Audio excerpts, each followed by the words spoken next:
Hi guys, welcome back to the channel. This week we're going to talk about my process for getting music. So kind of, digital crate digging. And then once you got the music, what do I do with it? And how do I organize it in my library? So let's get into it. So firstly, every week I'm just trying to listen to as much music as I can. So, I'm listening to Spotify, radio shows, trying to watch videos on YouTube. Like every week I listen to Glitterbox radio show, and also sometimes just a defected radio show. Also Four to the Floor with Seamus Haji. So I'm listening to that. I'm watching videos on YouTube of, concerts and gigs that DJs have played at the weekend.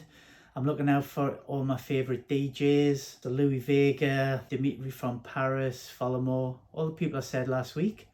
I'm just seeing if there's any of their gigs on, and then I'm watching that, listening to the tunes, and then just listening out to see if there's any good tunes that I like. Once I find a video or a radio show, my next step is I check first to see if there's a track list attached to the video or the broadcast. That's the easiest way. If there is, and that makes it very easy. You just go down, check which songs you like, and then just copy the ones you want to a list. If there's no track list, that's not the end of the world. You can check 1001 track list. You just put in the title of concert or the video or the radio show, and 9 times out of 10 it'll come up with a generated track list, which is done by the audience, and people submit what they think or know the tracks are in a track list if there isn't a published one. So 1001 track list, that's the second point of call. If there isn't a track list, if there isn't a thing in 1001 track lists, what I do then, as I'm listening to the podcast or broadcast or video show, I just Shazam it. It's okay. It's a bit more mainstream if I like a lot of old stuff, and a lot of old stuff isn't on Shazam. But the more modern stuff, probably the last 20 years, it'll be fine on Shazam. And they have a little bit of old stuff, but the old disco stuff that I like, I can't get on that. So I've just kind of hope, if you check the comments under the YouTube videos, there's always people just jumping on, putting the track lists on. And if they can't find it, people suggest what the tracks are. And that's pretty good. So watch it, listen to it, like the tracks, look for a track list. If not, Shazam it. Once I've got a list of all the tracks that I like from whatever I'm listening to, what I do next is I then go to my first point of call, is I go to my DJ pool. As I said last week, I'm a member of Zip DJ, which is an American company. It's pretty good. It's good for house music. It does a bit of urban. It's got quite a good new disco range on it. I find it's better though for American artists. If English artists or European artists, I find it's a bit hitty-missy, and just, it's good for specific. What I would do next is, if it's not on Zip, I put the same track and search it in Beatport. Beatport's got a bigger back catalogue. It's better for UK dance acts, but obviously you got to pay for the tracks on Beatport individually, whereas I pay a monthly subscription to Zip DJ, and I've got unlimited downloads. So obviously I try that first. If I can't get it on there, I go to Beatport. If after Beatport I'm still not getting any joy, I just open another window and then go straight into Google and just do a straightforward Google search and see what comes up. The things where you get bites on that is, it might come up on SoundCloud, it might come up on Bandcamp, or it might come up on various other streaming sites, and sometimes TrackSource. So that's kind of my Zip, the internet, Google search, and then I see what comes up then. If I can't get it digitally, a lot of the old disco stuff that I like, you can't get digitally, I'll then go to Discogs if it's a track that I really want, and just to see where I can get the vinyl, and then I'll decide whether it's worth it buying the vinyl to get it in. I live in Australia. It's super expensive to get vinyl into Australia from overseas. It's just because we're so far away, the packaging can sometimes be more than the actual vinyl. So if I'm doing Discogs, I try to wait until I've got 3 or 4 records from a similar type of area and see if I can group them together from the same supplier. That way you just cut down on postage and packing. So they're my 4 things. Bandcamp is really good. I've started to get a lot of stuff off Bandcamp. Sometimes stuff that's not available on Beatport anymore is still on the artist's site on Bandcamp if they have one.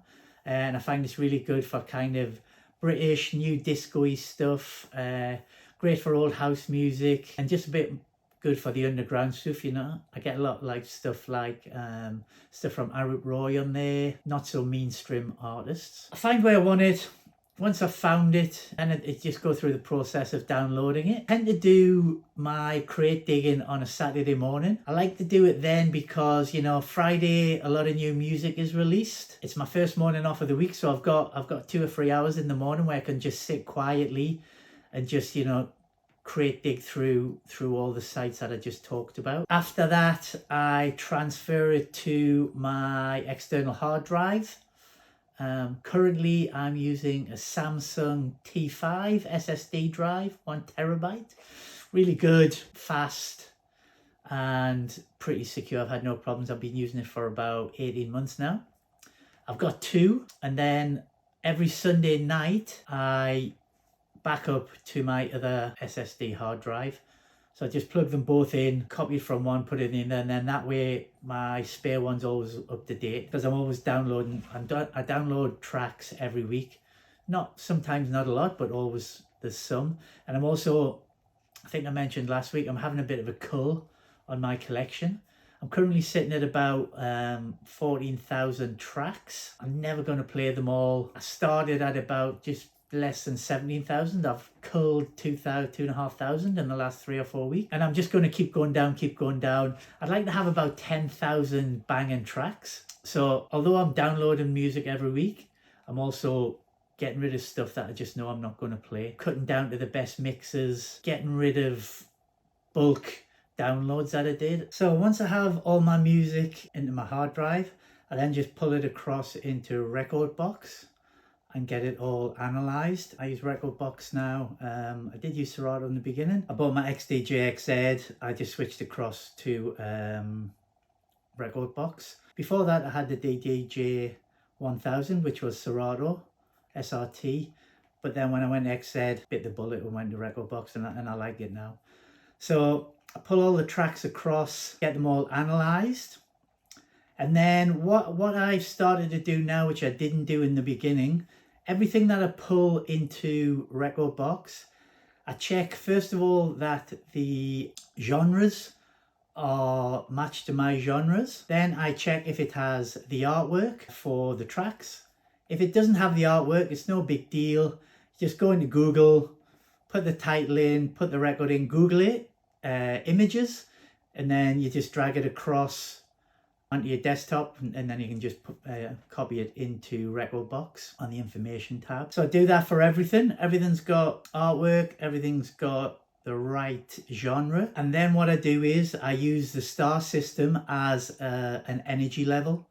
So I just grade them from 1 to 5. Number 1 is the lowest energy level, so slow tracks, and then obviously up to number 5, which are the bangers. They've all got energy level done, they've all got the genre correct, and they've all got artwork. And then what I have set up on my Rekordbox are smart crates. So the rules on the smart crates are, I have a list of genres that go into each different box. So in my disco folder, the rules are anything genre, new disco, funk, and all the different headings that I have. And as soon as I change the genre, it just goes straight into that smart crate.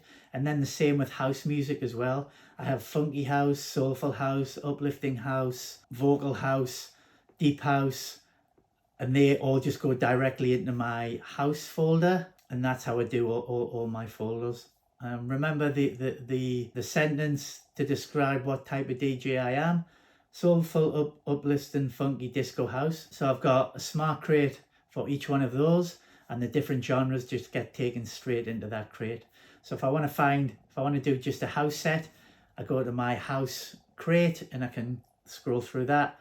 or vice versa if I want to do a disco set, etc, etc. So that's how I set up my smart crates. My genres just get dragged straight into my smart crate, and that's how I know how to do it. Also, you can use tags, which some people use, which can be very useful. I don't find I have a need for them because of the way I have the smart crate set up. So the genres go into there, it's already sorted. The energy level's already sorted. I don't really need any more tags personally. Some people like that you can drill down and be very specific. That's enough for me. And then I can decide through that choice, that's enough for me to decide what I'm going to play in a mix or in a set. Let's just talk about how I have my playlist set up in Rekordbox. I have a folder just for gigs, and I keep all my playlists that I've used from certain gigs that I've done. I have a playlist where I keep all my weekly mixes, and they're separated by year, and each year just close it down. And then I also have my smart crates, which are just my different genres, and that's pretty much all I need. I have sub crates as well, so in my gigs it's just, I have a folder for just aching joints, which is the club that we run. So I have all my playlists from the gigs in there. I have a one for private parties that I've done with all the playlists in. And as I said, I've also got my weekly mixes, which is my disco-ish playlist. That's what I call my weekly mixes, which you can check out on Mixcloud. And that's pretty much how I set up my playlists in Rekordbox. I think what I've learned as I've gone along, it's much easier to put all your markers and tags and grade your tracks just as you import them each week. In the beginning, I just pulled the music in and I didn't really understand about labeling them and tagging them. And then later on, 16,000 tracks later, I'm just looking at them going, oh my God, it's just an impossible task, So everything that comes in now is all dealt with on the day, genre, artwork and energy level. And then as I do my mixes each week, any tracks that I use in there that aren't recent tracks where they're already graded, I just grade them each time. And what I found as well, what I like to do each week, if I've got any spare time, I'll just pick a key, let's say 12A, and I'll just go through and energy level all of those. And then if I've got loads of time, which I don't have very often, I'll just, again, pick a group and just make sure I've got all the artwork for it. It doesn't take long, and you kind of you're getting a rhythm, Just do one thing all the time. And because you've got the preview on Rekordbox, I just listen to it and I can just go shrink the screen so at the other side I can just decide what energy level it is. And you can do 100 tracks in 20 minutes, not even. It takes like 2 seconds a track, listen, energy, listen, and you can just scream through it, and you just end up with a bit more control of your collection then. Another way you can do that is I just pick one of my smart crates. So I've just decided that I'm going to get my disco crate fully complete, so fully artworked, fully genred, and fully energy leveled. And then after that, then I'll do my house crate and just go like that. It's focused, so you get it done. If you just do it, say you're going to do a bit of this, a bit of that, you never get anything done. So I've just decided I'm going to do my disco crate first, then I'll do my house crate, then I'll do my funk crate, then I'll do my hip hop crate. I've got hip hop on there as well. I don't know whether I'll ever DJ it, but it's good for just to take, clips out of and just drop it in a cappellas over house tracks. It's quite fun sometimes. So anyway, that's how I do my digital crate digging. Saturday mornings when I do it, once a week. Like I say, some weeks I might just download 2 or 3 tracks. Some weeks there's 20 or 30. If I'm buying it, if it's off Beatport and I'm buying individual tracks, I'll wait till till I've got 10 in the crate, and then I'll just do them all at once, and then I can kind of batch it off. Same with Zip. It's you can do about 20 tracks in one download, so I do 20 at a time, and that's how I do it. At the minute I am just in the process, as I said, of trimming back. I think it's very important. You don't need more than 10,000 tracks. That's shitloads. I mean, if you're an open format DJ and you're doing weddings and that, obviously you need a bit more, but I'm not. I play parties, I play a certain genre, so I just need that amount of tracks. And you know, there's always classics that there's tracks that you just keep playing and keep playing. Dance floor fillers that everybody likes. There probably is 10,000, but you're never going to play, you know, play 4 minutes a track, 10,000 tracks. That's a lot, a lot of music. Anyway, just a short one this week. Make sure you hit the subscribe button and like. Next week, I think we'll probably I'm going to show you how we start the process of organising the next party. Next party is going to be at the end of October. So we're 2 months out, 8 weeks.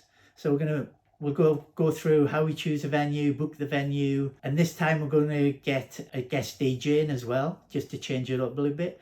So I'll show you that. Yeah, in the meantime, it's really good, you know, just to spend the more time you spend on organising your collection in whatever DJ software you use, it's just much easier when you're trying to do a set. Okay, good to see you. I'll see you all next week.